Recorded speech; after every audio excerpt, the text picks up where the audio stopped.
అమ్మా నది తీరాన శబరిమలై శిఖరాన బంగారు కోనల్లో అయ్యప్ప ఈ భక్త కోటి పిలిచింది రామయ్యా.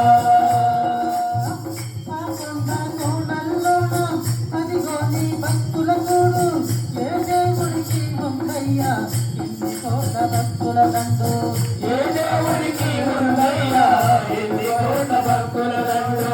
శివుడేలే కైలాసంలో విష్ణువేల వైకుంఠంలో అగుపించేనయ్యా మాకు అయ్యప్ప నీ శబరిమల అగుపించేనయ్యా మాకు అయ్యప్ప నీ శబరిమల. తిరుముడి కట్టు అంటూ శబరిమల అంటూ ఐదెల్లి నీ భక్తులు అయ్యప్ప